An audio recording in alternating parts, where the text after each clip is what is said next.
Hi, everyone. I'm Kelly, your teacher Kelly. If you're new to my channel, hello, Evelyn.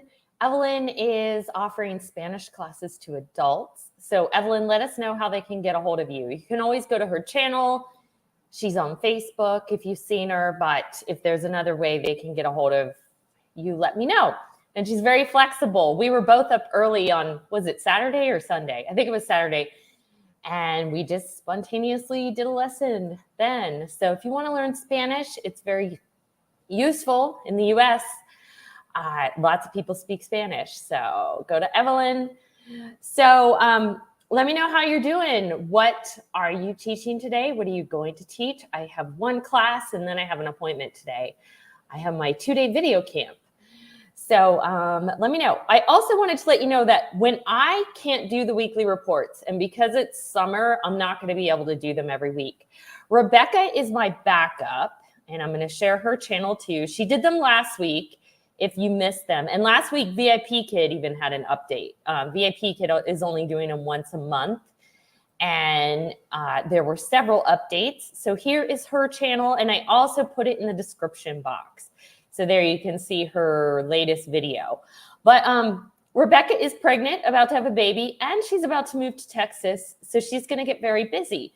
So I'm looking for another substitute. If you would like to be my substitute for reading the weekly reports on Tuesdays, let me know. The only thing I request of you is if, you know how I normally have several subjects to talk about, do the weekly reports first, because some people come just for that, which is okay, and people are expecting that. So let me know if you want to be another substitute for when Rebecca can't do it. All right, so there was only one email this week from Outschool between last Tuesday and today. Nothing from VIP Kid, well, with the exception of VIP Kids asking us to recruit students. Pretty much every week, that's what they ask. So there, I summed it up in like 5 seconds. Recruit students, VIP Kid update. All right, mobile app launch for learners. So this is not for teachers, this is for learners. So those of you who have kids, have you tried it? Evelyn, have you tried this?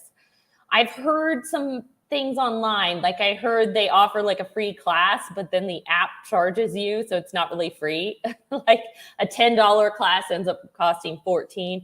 I'm gonna go into a little more information for this.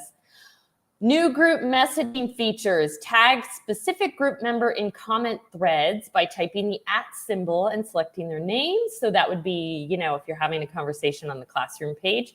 Use a new private message feature to directly send and receive messages from individual learners. So I thought we already could do that. Teach American Sign Language. So it's now an option when selecting language instruction for class listing, which is great because it is technically a whole nother language. And let me just say that, you know, if you are doing sign language and you're in America, imagine being in a country where everybody's speaking another language because they can't speak the English that we can speak. They can only do sign language. And even just knowing a little bit of sign language makes someone's day who is deaf and they know sign language. If you just know a little bit, they get so happy. Because believe me, I just know a few things and I know the basics. And I have made someone incredibly happy just by trying to talk a little bit with them in sign language. So it's a good thing to know. All right, so let me go into the more information about the app. And okay, here we go.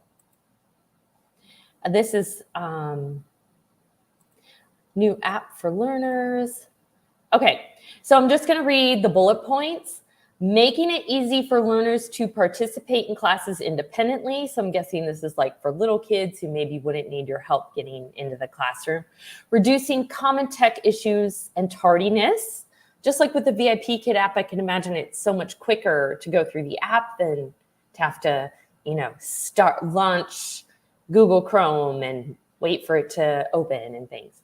Encouraging stronger learner-educator connections with built-in messaging features. Okay, easier to message each other. And all right, let me know if you've used it. Okay, so I wanted to talk to you about a couple other things. So my classes are going awesome on Outschool. So I was never really big on teaching for an organization, but knowing that things are kind of slowing down for the summer, a few months ago, I joined a Facebook group that was like for organizations and teachers wanting to work with them to connect.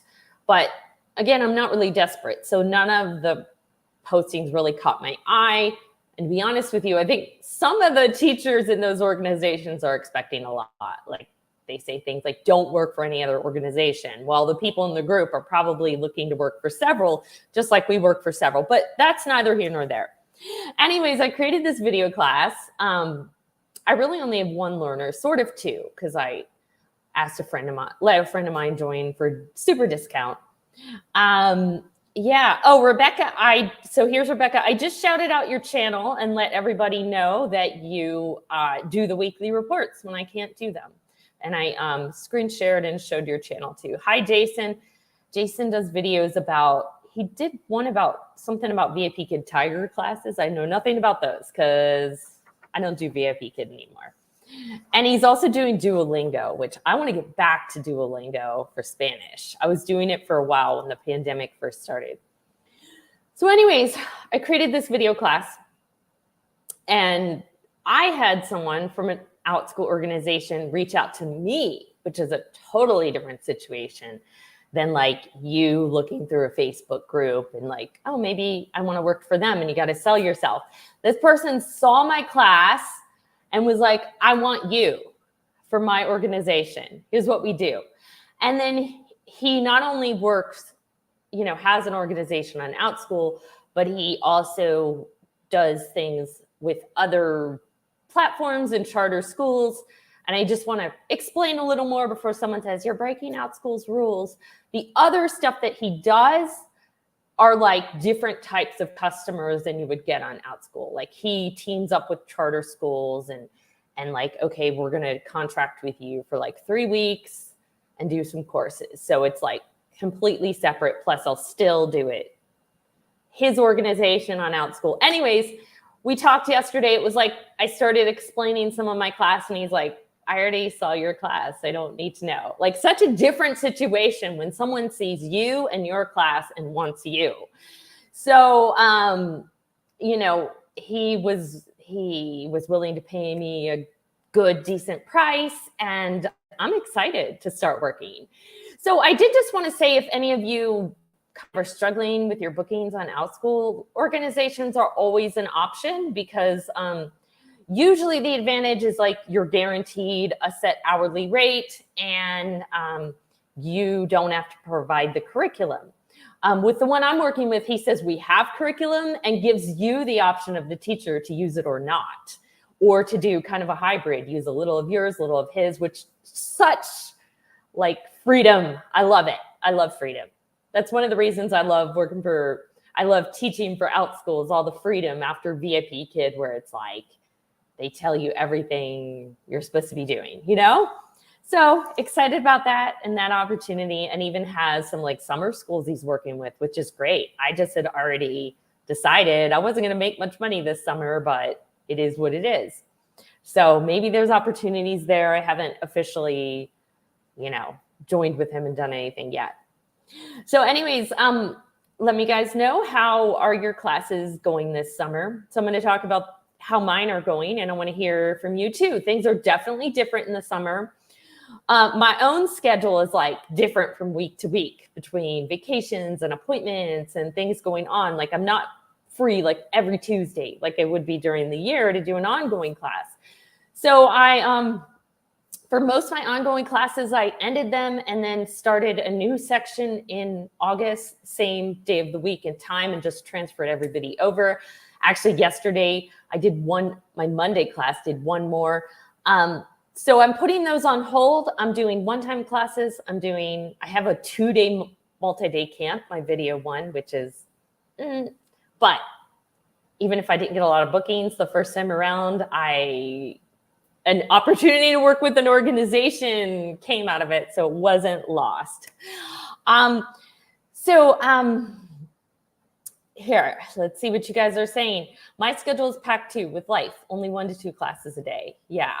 So kind of the reason I want to do one-time classes and a very short multi-day, just 2 days, is because then like this week I'm free on Wednesday. Next week I'm free on Thursday. Next week I'm free on Monday. You know what I mean? Then I can just fill them in whenever. Where with an ongoing class, you're obligated.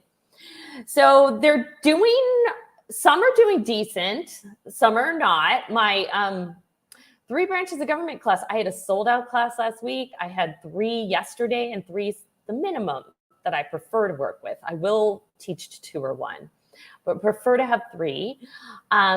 My American Girl class, I have 2 sections of 2 kids, but they're still more than a week away, so I haven't promoted them that much. So my flex class, I have 1 learner, which, you know, you got to do all the same work as if you had a lot of learners, but I'm hoping once the work's done, it's done. Plus my flex class is piggybacking off my ongoing and one-time live class. So literally with the exception of the video. So I've got to film the video, but all the other materials I already have. Like I've already made the lesson. I already have a Nearpod activity. I already have a Kahoot activity. Like everything else I already have. I already have worksheets. Just have to do the video. So there's that. And now I do have the paid version of Zoom. So I can share screen and make videos. So I got a booking. I'm going to do that. And that goes through July. Maybe I'll get more learners, but it's a way to sort of make passive income. I don't consider it really passive because you still have to do things and there's a lot of work on the front end, but a way that you can still have a flexible schedule. Also worked 2 days last week at my video company. So I'm getting hours there, keeping my foot in the door. Okay, so now I've got kind of put my ongoing, and I'm doing flex, multi-day, and one-time classes. So trying other things. So anyways, let me know how you guys are doing. I also am going to try to hit hardcore since things are slower, I think. Sounds like they might be getting busy again, but I really want to make it my goal to be really good about exercising, because my goal is like, while things are less busy in the summer, I develop good habits. And then when things get busy again in the fall, I've already got the good habits in place. So anyways, I am not going to be able to give you the weekly reports next week. Rebecca, let me know if you can do it. And if not, and just in general, also looking for a second sub for when Rebecca can't do things. So thanks for coming to my live stream, everyone. A short one today. Sorry, but very busy. All right, bye, everyone. Zaijian. See you later.